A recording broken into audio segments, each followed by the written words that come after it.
Bienvenidos amigos.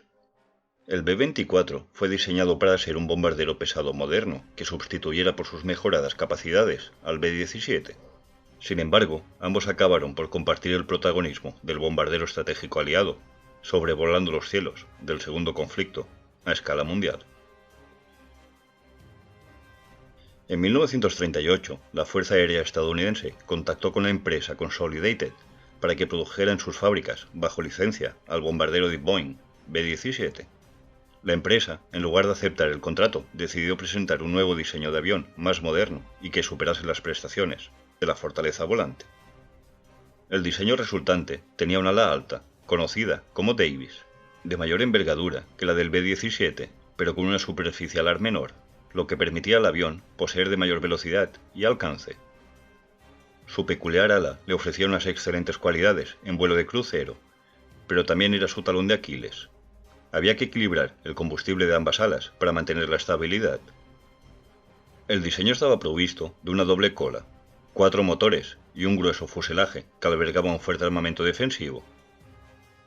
Inicialmente, el prototipo no alcanzó los requerimientos necesarios, aunque tras varias modificaciones, el recién llegado B-24 superaba al B-17 en velocidad, autonomía y en carga bélica.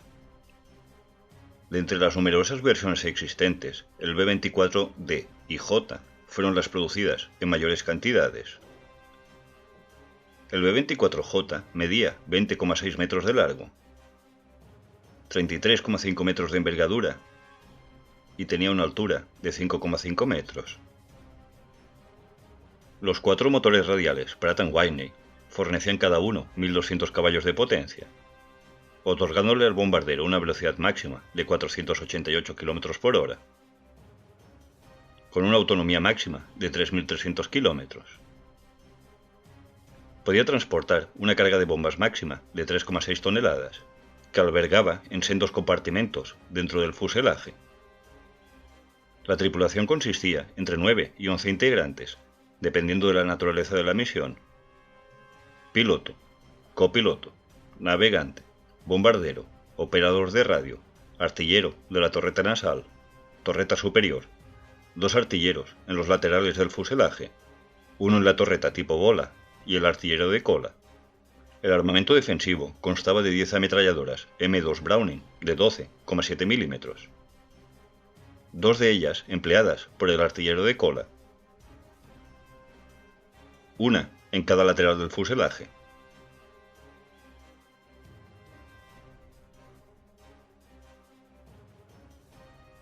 Otras 2 ametralladoras en la torreta tipo bola en la parte inferior del avión, 2 en la torreta superior y las 2 últimas situadas en la nariz del avión. En la versión J encontramos la famosa torreta eléctrica. El B-24 entró en acción por primera vez en 1940, en manos de la Royal Air Force. Inicialmente fueron empleados como aviones de transporte y de vigilancia marítima, siendo empleados como bombarderos en 1941. El origen del nombre Liberator pertenece a los británicos, quienes le otorgaron esta denominación y que posteriormente fue adoptada por la Fuerza Aérea estadounidense. De especial relevancia fue el papel antisubmarino concedido al B-24, gracias a su excepcional autonomía. Equipado con depósitos de combustible adicionales, podía despegar de las islas británicas y adentrarse por más de 2.000 kilómetros en el Atlántico, en busca de los U-boats alemanes, que suponían un alarmante peligro para las líneas marítimas de suministros. El B-24 hundió o participó conjuntamente en el hundimiento de 72 submarinos alemanes, convirtiéndose así en el avión antisubmarino más eficiente del conflicto. En diciembre de 1941, tras el ataque a Pearl Harbor, Estados Unidos entraría directamente en el conflicto, momento en que el B-24 entró en acción para la US Air Force. Participó de todos los teatros del conflicto, desde el Pacífico, Oriente Medio o en Europa. Su gran autonomía fue crucial para las operaciones de bombardero estratégico realizadas sobre Alemania y sobre los territorios que servían al eje. Como curiosidad, aunque no fue empleado únicamente por las formaciones de aviones B-24, se solía utilizar un avión pintado con estrambóticos patrones de colores llamativos y con luces, que servían para que las grandes formaciones se agrupasen correctamente en torno a ellos. Estos aviones, que apenas eran tripulados por pilotos y copilotos, regresaban a sus bases tan pronto las formaciones de bombarderos estaban agrupadas. El B-24 tenía algunas desventajas. Era más moderno y veloz que el B-17, pero la mayor superficie alar de este último le facilitaba la capacidad de recibir un daño mayor y continuar volando. Además, muchos de los pilotos de cazas alemanes tenían la percepción de ser un objetivo más fácil que la fortaleza volante. Así que, si podían, preferían centrar sus ataques contra las formaciones de B-24. El Liberator, como tantos otros aviones, tenía cierta tendencia a sufrir accidentes durante las maniobras de despegue y aterrizaje, algo que, como es lógico, no era muy atrayente para las tripulaciones. Apenas en 1943, 298 accidentes fueron protagonizados por el B-24.